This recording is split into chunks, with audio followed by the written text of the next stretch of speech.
Bonjour Paolo Levi. Bonjour Pierre. Merci d'avoir accepté mon invitation. Paolo, tu es journaliste, tu es même le correspondant italien en France de l'agence de presse ANSA. Tu vas nous aider à y voir plus clair sur la situation politique en Italie, puisqu'un nouveau gouvernement vient d'être constitué, dirigé par un nouveau président du Conseil des ministres, Mario Draghi, qu'on connaît, un Européen convaincu. Il est aussi l'ancien président de la Banque centrale européenne. Un gouvernement qu'on pourrait qualifier d'union nationale, puisque gauche, centre-droit, extrême droite, droite, évidemment, tout le monde a sa place dans le gouvernement, presque en tout cas, on va y revenir.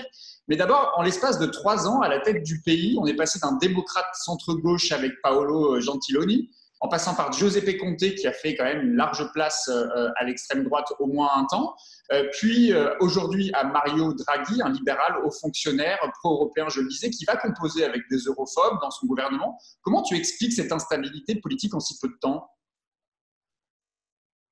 En fait, tu as bien dit, on aura tout vu en Italie et l'Italie est aussi un grand laboratoire de ce qui se passe en Europe. Souvent, ça l'a été dans l'histoire. Et je pense que tout cela s'explique par le fait qu'il y a eu quelque part une accélération de l'histoire avec cette crise du Covid et que le temps, l'ère quelque part du populisme est révolu parce que c'était quelque chose qui nous venait directement de la crise économique et financière et ensuite la crise de la dette de l'euro qu'on a eu dans les années 10, disons plus ou moins. Donc ça a duré 10 ans et après on a été bouleversé par un météorite qui nous est arrivé d'une autre planète, à savoir la Chine, c'est-à-dire la crise du Covid. Et cette crise du Covid, elle a imposé le retour, le grand retour de la compétence. Parce que face à une guerre qui est sanitaire bien sûr, mais qui reste quand même, qui a l'envergure d'une guerre et surtout qui a les effets dévastateurs sur l'économie et sur le chômage et tout d'une guerre. Voilà, le discours simpliste des populistes du mouvement 5 étoiles, mais même de l'extrême droite de Matteo Salvini, ne pouvait plus tenir. C'est-à-dire que face à des problèmes très complexes, il faut de la compétence et donc c'est le grand retour en force des gens qui savent de quoi ils parlent et de l'unité nationale aussi. Et justement, donc, le jour où tu dis justement, c'est le grand retour des gens qui savent. Tu parles en l'occurrence des technocrates. Or, aujourd'hui, dans ce gouvernement, il y a des mouvements politiques qui dénoncent cette technocratie. Qu'est-ce qui fait qu'aujourd'hui, la figure de Mario Draghi, qui est un de ces technocrates européens, qu'est-ce qui fait que cette figure-là s'est imposée et réussit même à mettre tout le monde d'accord, de la gauche à l'extrême droite? Qu'est-ce qu'il y a dans la personnalité de Draghi? Tout simplement, c'est des circonstances exceptionnelles qu'on est en train de vivre en Italie comme en Europe et dans le reste du monde. Et face à des circonstances de cette gravité, on ne rigole plus. C'est-à-dire que la politique politicienne, c'est un luxe qu'on peut se permettre en temps de paix, passez-moi l'expression, mais en temps de guerre, on ne peut plus se permettre. Je pense parfois à la résistance pendant la Deuxième Guerre mondiale contre le nazifascisme, qui a vu s'unir, se fédérer des forces complètement différentes, comme les communistes, les socialistes, les démocrates chrétiens, les libéraux, tous ensemble pour vaincre l'ennemi. Et c'est un peu la même chose, toute proportion gardée. Aujourd'hui, il y a un besoin criant, urgent d'unité, non seulement nationale, mais d'unité européenne pour pulvériser ce virus, sinon on ne s'en sortira pas. Quand même, l'un des soutiens les plus étonnants, c'est sans doute la formation de la Ligue de Matteo Salvini. Ils étaient profondément anti-européens, anti-euro même, et ils s'apprêtent à voter au Parlement européen le plan de relance négocié à Bruxelles. Comment tu expliques ce retournement, là pour la peine très politique, parce qu'il s'agit quand même de répartition d'un plan de relance, qui a fait d'ailleurs chuter le précédent gouvernement. Ils vont se fâcher d'ailleurs avec leurs amis d'extrême droite, sans doute au Parlement européen. Écoutez, oui, c'est très simple. C'est-à-dire qu'à un certain moment, les électeurs de la Ligue, ils ont pris la calculette et ils ont vu qu'ils avaient intérêt à soutenir le plan de relance parce que si vous pensez qu'une grande majorité des électeurs de la Ligue, c'est les entrepreneurs, c'est les patrons des PMI qui sont dans le nord-est de l'Italie, dans le nord de l'Italie, et dont les premiers clients sont la France et l'Allemagne qui achètent leurs produits, ce n'est pas les Italiens qui achètent leurs produits. Ils avaient intérêt absolument à faire voilà, à que ce plan de relance soit rendu, voilà, rentre en vigueur et de la meilleure façon qu'il soit.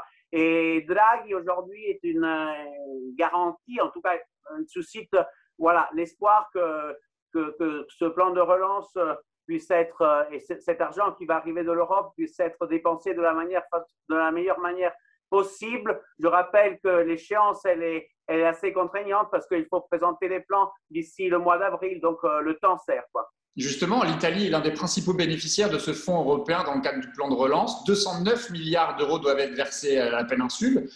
C'est près de 10% du PIB italien. Ça va quand même être difficile de mettre tout le monde d'accord, tout ce spectre politique de la gauche à l'extrême droite, de manière à répartir et investir l'argent. J'imagine qu'entre le mouvement 5 étoiles, le mouvement de la Ligue et les démocrates italiens, ça ne va pas être tout à fait la même priorité qui doit être donnée. C'est un peu pour cette raison, d'ailleurs, que le gouvernement précédent est tombé. C'est ce que je disais. Matteo Renzi avait refusé que Giuseppe Conte gère le fonds de soutien et du plan de relance européen.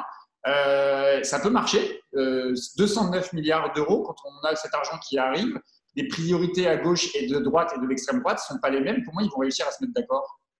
C'est justement ça le grand pari, et c'est justement pour ça qu'on a nommé à la tête du gouvernement une Ferrari. La Ferrari, disons, la meilleure personnalité que l'Italie pouvait produire. C'est vraiment un grand homme d'État. Mario Draghi l'a démontré en sauvant l'euro, et avec le whatever it takes, coûte que coûte, à l'époque de la crise financière de la dette. Et là aussi, c'est à lui qui revient la tâche très, très complexe, voilà, d'utiliser cet argent, un argent qu'il a déjà laissé entendre. C'est aussi une dette, donc il faut la dépenser de façon qu'elle soit aussi quelque part viable pour les futures générations. Il ne faut pas jeter l'argent voilà, dans les eaux du Tibre, mais faire en sorte que cet argent puisse fructifier et construire voilà, un avenir meilleur pour tout le monde. Après, c'est aussi extraordinaire parce que voilà, ce plan de relance pour l'Italie, pour l'Espagne, pour la France aussi, c'est aussi une extraordinaire mise en place d'une nouvelle forme de fraternité européenne, de solidarité qui a, on l'espère, mis un point final à cette Europe de l'austérité qui trop longtemps nous a gardé avec les menottes un peu partout et on n'en pouvait plus. Et aujourd'hui, il y a un grand espoir que ce soit peut-être le début d'un nouveau rebond européen, un vrai sursaut dans le sens d'une union toujours plus unie et fraternelle. Justement, tu parlais d'austérité. Draghi, on a quand même une image de Draghi comme étant un technocrate européen, ancien président de la Banque centrale européenne. On l'imagine plus du côté de la rigueur que du côté de la relance. Pourtant, ses partisans, ceux qui rejoignent le gouvernement Draghi, disent que Draghi s'engage dans une économie de relance et non pas une économie de la rigueur. Est-ce que ça va être le cas, tu penses? Totalement, mais ce qu'il a fait Draghi, allez voir ce qu'a fait Draghi quand il était patron de la BCE. En fait, il s'est mis à contre-courant par rapport au faucon allemand de la rigueur et par le whatever it takes. Donc, quand il a dit coûte ce que coûte, je vais sauver l'euro, il a complètement bouleversé quelque part les tabous allemands. Il a renversé la table et c'est une chose que n'avait même pas fait Jean-Claude Trichet à l'époque.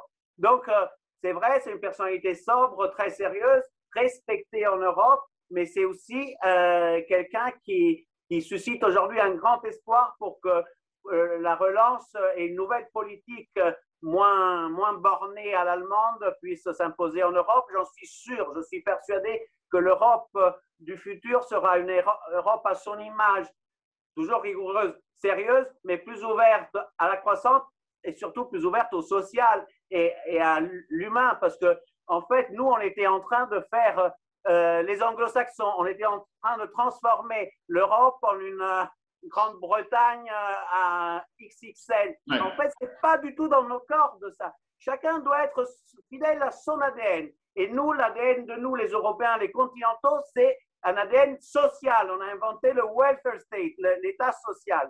Et donc, on doit être fidèle à nous-mêmes. Et aujourd'hui, il y a un extraordinaire alignement des astres parce que la Grande-Bretagne, qui a freiné très longtemps, elle nous a gardé dans cette optique trop longtemps. D'ailleurs, le général de Gaulle aussi avait dit que ça aurait été une erreur de les laisser rentrer. Ils sont sortis. Donc, on est finalement libre de rêver à une Europe plus unie, plus sociale, plus attentive à l'humain, au chômage, au climat. Voilà, j'espère qu'on rentre aujourd'hui dans une nouvelle ère. C'est le début d'une nouvelle ère pour nous tous. C'est un gouvernement de transition pour passer la crise, pour gérer le fonds de soutien, ou est-ce que c'est un gouvernement qui peut s'installer dans la durée?